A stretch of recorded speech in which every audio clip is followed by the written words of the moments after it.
Good wishes to all of you. Social science, social and political life 2, chapter 4, unit 3. Gender. Teachers know gender is a term that you may often have heard. It is a term, however, that is not easily understood. It tends to remain distant from our lives and restricted to discussion during training programs. In fact, it is something that all of us experience in our lives on a daily basis. It determines, for example, who we are and what will what we will become, where we can go and where not, the life choices available to us and those we eventually make. Our understanding of gender is often based on the family and society that we live in. This leads us to think that the roles we see men and women around us play are fixed and natural. In fact, these roles differ across communities around the world. By gender, then we mean the many social values and stereotypes our cultures attach to the biological distinction male and female. It is a term that helps us to understand many of the inequalities and power relations between men and women in society. The following two chapters explore the concept of gender without actually using the term. Instead, through different pedagogic tools like case studies, stories, classroom activities, data analysis, and photographs, students are encouraged to question and think about their own lives and the society around them. Gender is often mistakenly thought to be something that concerns women or girls alone. The scare has been taken in these chapters to draw boys into the discussion as well. Chapter 4 uses two case studies situated in different places and points in time to show how girls and boys are brought up or socialized differently. This enabled them to understand that the process of socialization is not uniform. Instead, it is socially determined and changes continuously over time. The chapter also addresses the fact that societies assign different values to the roles men and women play and the work they do, which becomes a basis for inequality and discrimination. Through a storyboard, students discuss the issue of housework done primarily by women. Housework is often not considered work and therefore made invisible and devalued. Chapter 5 further develops ideas around gender inequalities in the world of work and describes women's struggle for equality. Through a classroom activity, students begin questioning existing stereotypes regarding work and career choices. The chapter also points out that opportunities like education are not equally available to boys and girls. By reading about the lives of two Indian women from the 19th and 20th centuries, students see how women struggle to change their lives by learning to read and write. Change on a large scale usually takes place through collective struggles. The chapter concludes with a photo essay that gives example of different strategies the women's movement has used to fight for chance. Chapter 4 Growing up as boys and girls. Take a look at these pictures. Being a boy or a girl is an important part of one's identity. The society we grow up in teaches us what kind of behavior is acceptable for girls and boys, what boys and girls can or cannot do. We often grow up thinking that these things are exactly the same everywhere. But do all societies look at boys and girls in the same way? We will try and answer these questions in this chapter. We will also look at how the different roles assigned to boys and girls prepare them for their future roles as men and women. We will learn that most societies value men and women differently. The roles women play and the work they do are usually valued less than the roles men played and the work they do. This chapter will also examine how inequalities between men and women emerge in the area of work. Growing up in Salmon in the 1920s.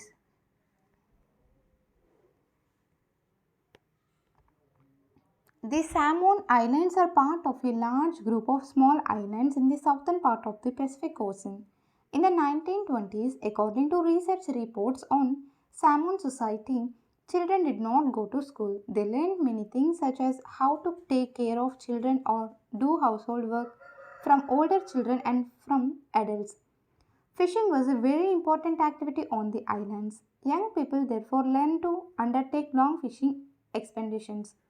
But they learned these things at different points in their childhood. Take a look at this image. A class 7 Salmon child in his school uniform. Take a look at this image. Why do girls like to go to school together in groups? As soon as babies could walk, their mothers or other adults no longer looked after them. Older children, often as young as 5 years old, took over this responsibility. Both boys and girls looked after their younger siblings. But by the time a boy was about 9 years old, he joined the older boys in learning outdoor jobs like fishing and planting coconuts. Girls had to continue looking after small children or do errands for adults till they were teenagers. But once they became teenagers, they had much more freedom. After the age of 14 or so, girls also went on fishing trips, worked in the plantations, learned how to weave baskets. Cooking was done in special cooking houses where boys were supposed to do most of the work while girls helped with the preparations. In what ways do the experiences of salmon children and teenagers differ from your own experiences of growing up? Is there anything in this experience that you wish was part of your growing up? Growing up male in Madhya Pradesh in the 1960s. The following is adapted from an account of experiences of being in a small town in Madhya Pradesh in the 1960s. From class 6 onwards, boys and girls went to separate schools. The girls' school was designed very differently from the boys' school. They had a central courtyard where they played in total secularism and safety from the outside world. The boys' school had no such courtyard, and our playground was just a big space attached to the school. Every evening, once school was over, the boys watched as hundreds of schoolgirls crowded the narrow streets. As these girls walked on the streets, they looked so purposeful. This was unlike the boys who used the street as a place to stand around idling, to play, to try out tricks with their bicycles. For the girls, the street was simply a place to get straight home. The girls always went in groups, perhaps because they also carried fears of being teased or attacked. Make a drawing of a street or a park in your neighborhood. Show the different kinds of activities young boys and girls may be engaged in. You could do this individually or in groups. Are there as many girls as boys in your drawing? Most probably you would have drawn fewer girls. Can you think of reason why there are fewer women and girls in your neighborhood streets, parks and markets in the late evenings or at night? Are girls and boys doing different activities? Can you think of reasons why this might be so? What would happen if you represent the girls with the boys and vice versa? After reading the two examples above, we realize that there are many different ways of growing up. Often we think that there is only one way in which children grow up. This is because we are most familiar with our own experiences. If we talk to elders in our family, we will see that their childhood were probably very different from ours. We also realize that societies make clear distinctions between boys and girls. They begins from a very young age.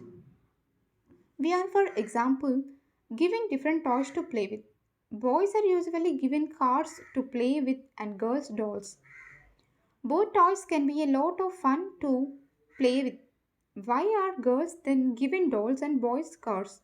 Toys became a way of telling children that they will have different future when they become men and women. If we think about it, this difference is created in the smallest and most everyday things. How girls must dress, what games boys should play, how girls need to talk softly or boys need to be tough. All these are ways of telling children that they have specific roles to play when they grow up to be men and women.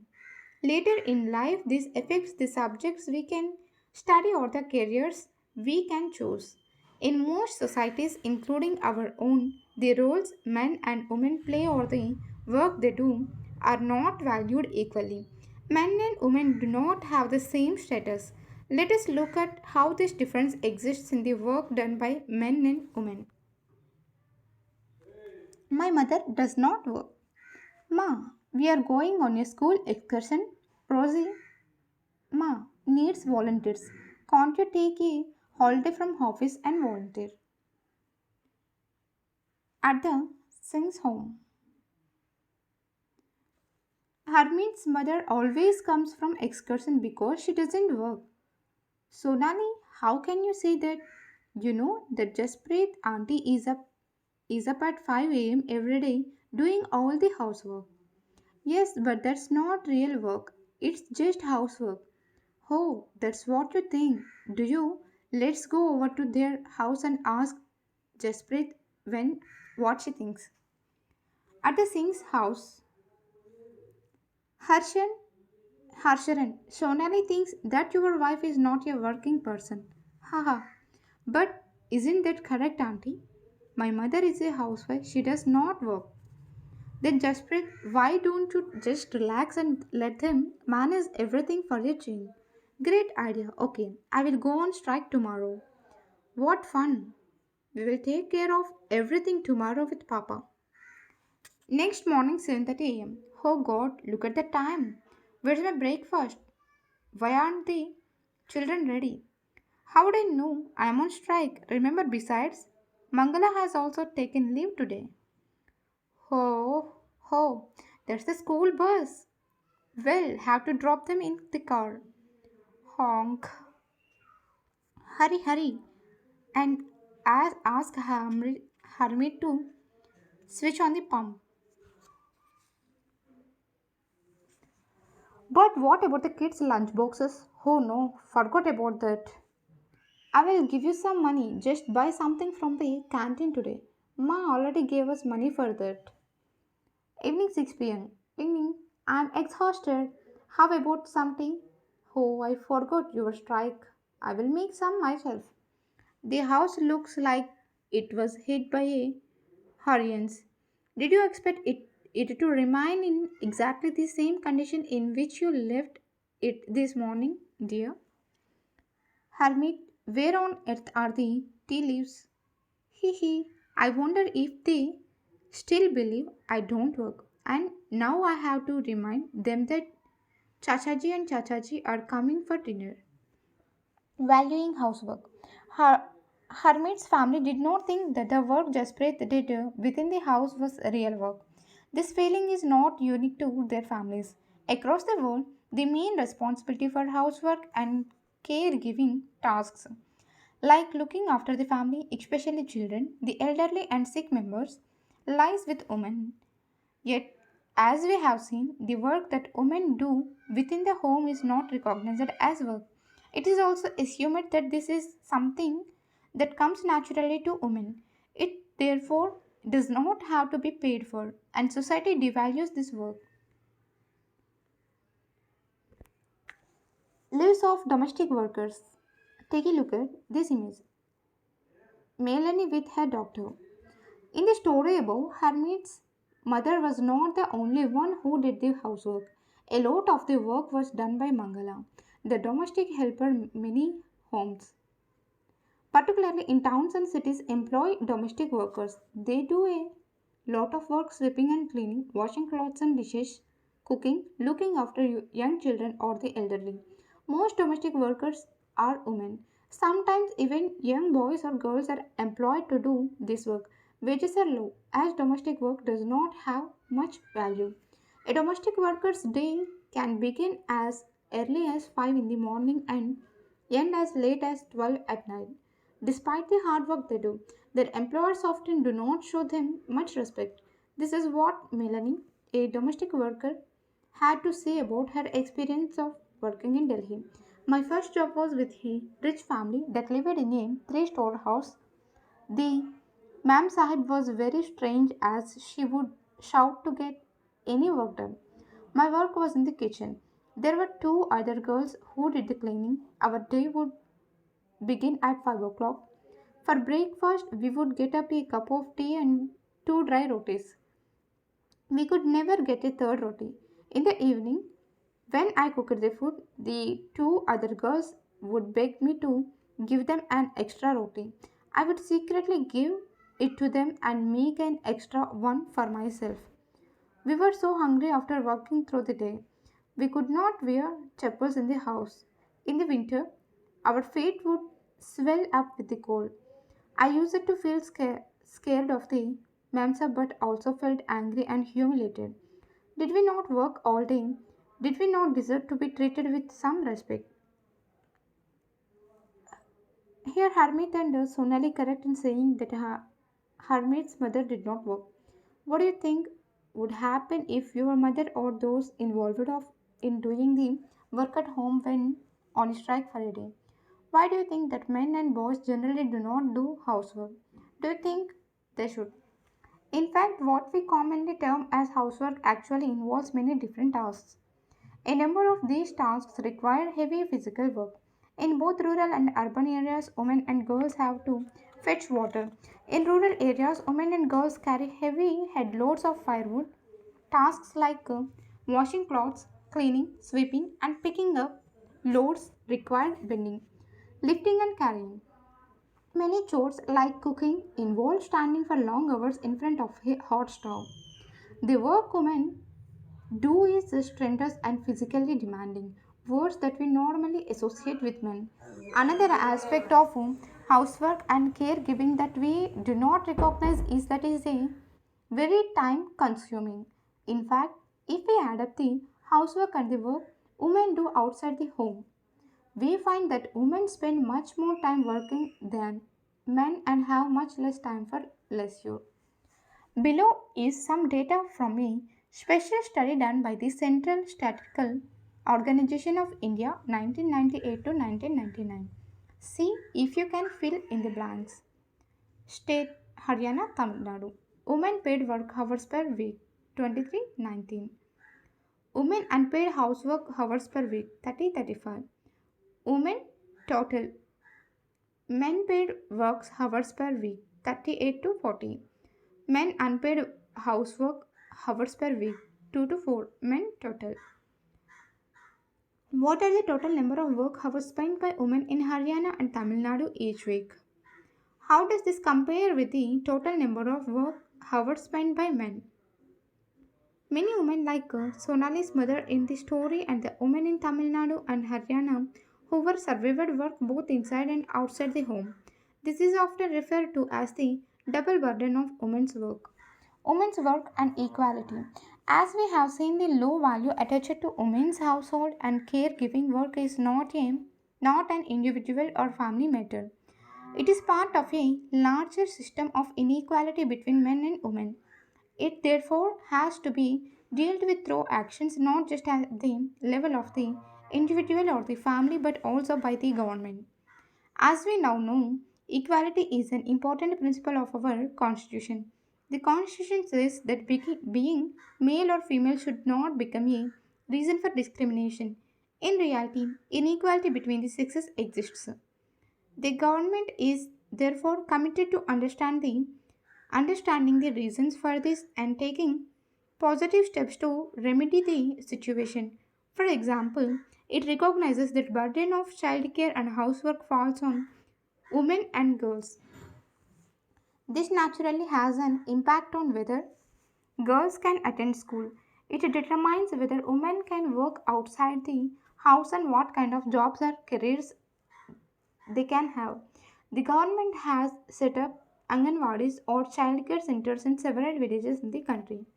The government has passed laws that make it mandatory for organizations that have more than 30 women employees to provide crash facilities. The provision of crèches helps many women to talk up employment outside their home. It also makes it possible for more girls to attend schools.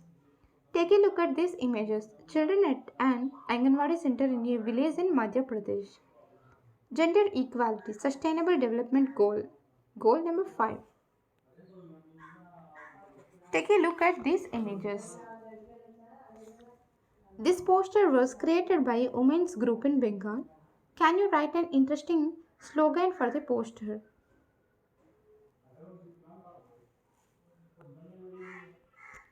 Exercises. Are the statements given alongside true or false? Support your answer with the use of an example. All societies do not think similarly about the roles that boys and girls play. Housework is invisible and unpaid work. Housework is physically demanding. Housework is time consuming. Write in your own words what is meant by the terms invisible, physically demanding, and time consuming. Give what example of each based on the household tasks undertaken by women in your home. Our society does not make distinctions between boys and girls when they are growing up. Women who stay at home do not work. The work that women do is less valued than that of men. Make a list of toys and games that boys typically play and another for girls. If there is a difference between the two lists, can you think of some reasons why this is so? Does this have any relationship to the roles children have to play as adults? If you have someone working as a domestic help in your house or locality, talk to her and find out a little bit more about her life. Who are her family members? Where is her home? How many hours does she work? How much does she get paid? Write a small story based on these details. Glossary. Identity. Identity is a sense of self awareness of who one is. Typically, a person can have several identities. For example, a person can be a girl, a sister, and a musician. Double burden literally means a double load. This term is commonly used to describe the woman's work situation. It has emerged from a recognition that women typically labor both inside the home, housework, and outside. Caregiving. Caregiving refers to a range of tasks related to looking after and nurturing. Besides physical tasks, they also involve a strong emotional aspect. Devalued. When someone is not given due recognition for a task or job they have done, they can feel devalued. For example, if a boy has put in a lot of effort into making a special birthday gift for his friend and this friend does not say anything about this, then the boy may feel devalued. Thank you.